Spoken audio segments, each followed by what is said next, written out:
Bismillahirrahmanirrahim. Start with the name of Allah, who is most kind. Dear student and more respect teacher, Assalamu alaikum. Myself, Anila Riaz, and I am student of Razi University. Today I discuss about general journal.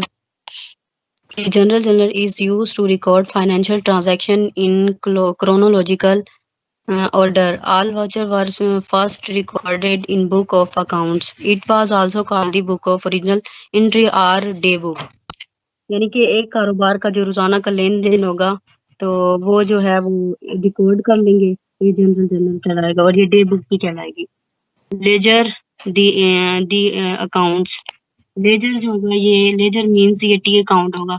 Laser is a book that keeps a separate record of each account book of accounts. The account or head of account is a systematic record of transactions of one type. An account in its simplest form is a T-shape and look like this.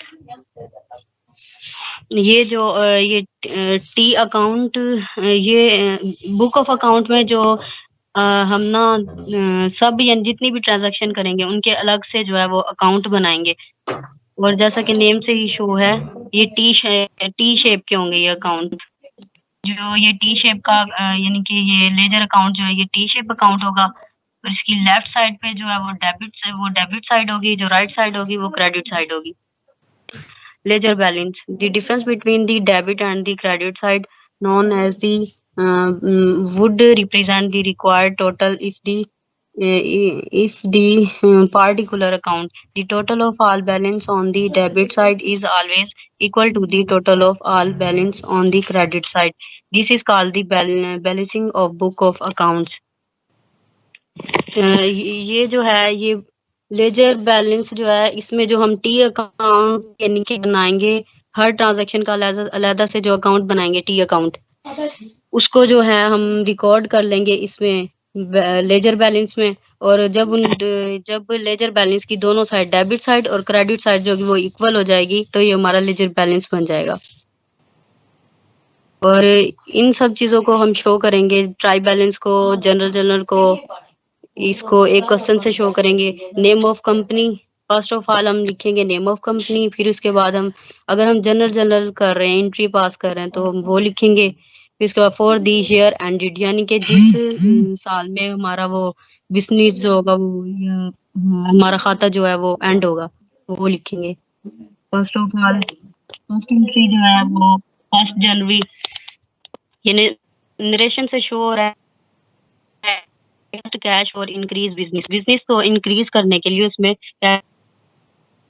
Cash में जो है वो इजाफा हो रहा है business की तो वो डेबिट हो जाएगी। कैपिटल जो है ये उसकी लिएबिलिटी है ओनर की, वो भी बढ़ रही है तो ये कैपिटल क्रेडिट हो जाएगा।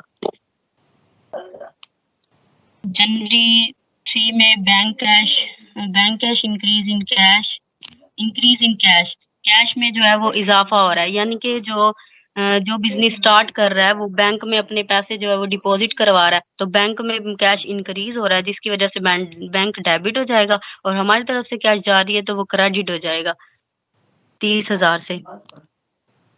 5 जनवरी में जो है ये receive loan from mister Salim. अब मिस्टर सलीम से जो है वो उधार यानी कि कैश ले रहे हैं उधार पे तो कैश हमारे पास आ रही है उसमें इजाफा हो रहा है तो कैश अकाउंट डेबिट और मिस्टर सलीम जो है वो क्रेडिट हो जाएगा 50,000 से।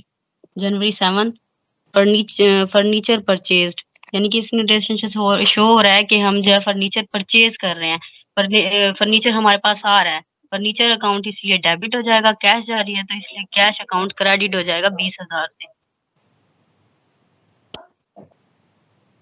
जनवरी 7 इसमें जनवरी 9 ने हम purchase goods on credit.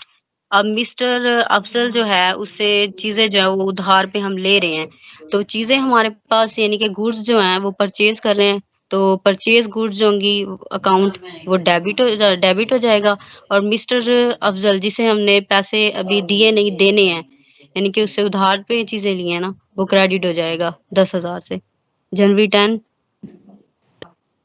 Sell goods, अभी इसमें इस एंट्री में जो है वो चीजें बेची जा रही हैं, तो यानी कि चीजें जो वो सेल की जा रही हैं। तो कैश जो है वो हमारे पास कैश अकाउंट डेबिट हो रहा है और सेल अकाउंट क्रेडिट हो रहा है, क्योंकि कैश हमारे पास आ रही है इसलिए डेबिट और सेल क्रेडिट। जनवरी 12 मिस्टर इसमें सोल्ड गुड्स ऑन क्रेडिट, यानी कि चीजें जो है वो बेची जा रही हैं उधार पे, तो इसलिए मिस्टर नईम जो होगा, मिस्टर नईम अकाउंट जो होगा वो डेबिट हो जाएगा और सेल जो है वो क्रेडिट हो जाएगी, क्योंकि मिस्टर नईम जो है वो चीजें परचेज कर रहा है ना, तो इसलिए उसके पास इजाफा हो रहा है, इसलिए मिस्टर नईम अकाउंट जो है वो डेबिट और सेल क्रेडिट।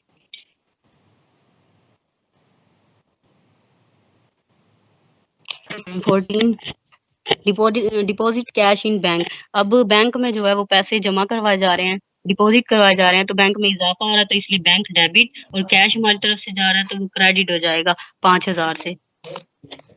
जनवरी 16 अब इसमें परचेज स्टेशनरी, इस एंट्री में जो है वो स्टेशनरी को जो है वो परचेज खरीदा जा रहा है, तो स्टेशनरी में इजाफा हो रहा है, स्टेशनरी अकाउंट डेबिट और कैश जा रहा है, इसलिए कैश अकाउंट क्रेडिट हो जाएगा 3000 से। जनवरी 18 इसमें ऑफिस इक्विपमेंट परचेज की जा रही हैं, अब ऑफिस इक्विपमेंट जो इस एंट्री में हमारे पास आ रही हैं, तो इसलिए वो डेबिट और जो बैंक अकाउंट जो है वो हमारे पास क्रेडिट हो जाएगा 10,000 से। इसमें रिटर्न्ड डिफेक्टिव गुड्स, यानी कि जो मिस्टर अफजल ने जो 10,000 की गुड्स खरीदी थी, तो उसमें से उसने 1,000 की वो जो यानी कि डिफेक्टिव गुड्स थी, खराब चीजें थी, उसको जो है उसने 1,000 की गुड्स को वापस कर दिया, तो अब मिस्टर अफजल जो है वो डेबिट हो जाएगा 1,000 से और रिटर्न अकाउंट जो है वो क्रेडिट हो जाएगा। जनवरी 25 इसमें सेल गुड्स रिटर्न, इस एंट्री में जो है वो गुड्स जो यानी कि खरीदी थी उसको वापस कर रहे हैं, तो इसमें सेल रिटर्न जो है वो डेबिट हो जाएगा और मिस्टर नईम क्रेडिट हो जाएगा, क्योंकि उस वो चीजें वापस दे रहा है, उसके पास यानी कमी हो रही है चीजों की, इसलिए वो क्रेडिट हो जाएगा 500 से। जनवरी 30 इसमें जो है कैश पेड मिस्टर अफजल 31 में इसमें कैश रिसीव मिस्टर नईम से जो है वो कैश रिसीव की जा रही है, कैश में इजाफा हो रहा है तो कैश अकाउंट डेबिट और मिस्टर नईम से कैश जा रही है तो मिस्टर नईम क्रेडिट हो जाएगा 4500 से। जनवरी 31 इसमें जो है जी वो कैश विदाउट विड्रा, कैश जो है निकलवाया जा रहा है बैंक से, तो कैश में हमारी तरफ आ रहा है कैश, तो कैश अकाउंट में इजाफा हो रहा है तो कैश अकाउंट डेबिट और बैंक से निकलवा रहे हैं तो इसलिए बैंक जो है बैंक अकाउंट क्रेडिट हो जाएगा 500 से। अब इन यानी कि जो हमने जनरल एंट्रीज पास की हैं, ये तमाम जो हमने ट्रांजैक्शन की हैं, इनको हम इनका अलग से जो है वो अकाउंट बनाएंगे, ये टी अकाउंट होगा, लेजर या टी अकाउंट बोलेंगे इसे। और यानी कि जनरल में जितनी भी हमने एंट्री पास की हैं, अब हम फॉर एग्जांपल हम अकाउंट बना रहे हैं कैश का, तो कैश का जब हम अकाउंट बनाएंगे तो कैश उन एंट्रीज में जितनी एंट्रीज की वजह से वो डेबिट हो रहा है, यानी कि जिस रीजन की वजह से वो डेबिट हो रहा है या क्रेडिट हो रहा है, तो उसकी वो हम रीजन को नोट कर लेंगे। और अगर हमारा फर्क जो आया वो आ रहा है अकाउंट कैश अकाउंट में डेबिट साइड पे आ रहा है, तो हमारा वो बैलेंस बीडी होगा, या क्रेडिट साइड पे बैलेंस बीडी बन जाएगा, और वो क्रेडिट साइड पे फर्क आ रहा है तो बैलेंस बीडी, और वो डेबिट साइड पे जाके बैलेंस सीडी बन जाएगा। और इन्हीं तमाम यानी कि जितनी भी ये बैलेंस सीडी होंगे, इन्हीं को तमाम अकाउंट्स की बैलेंस सीडी को हम रिकॉर्ड करेंगे जाके ट्राई बैलेंस में।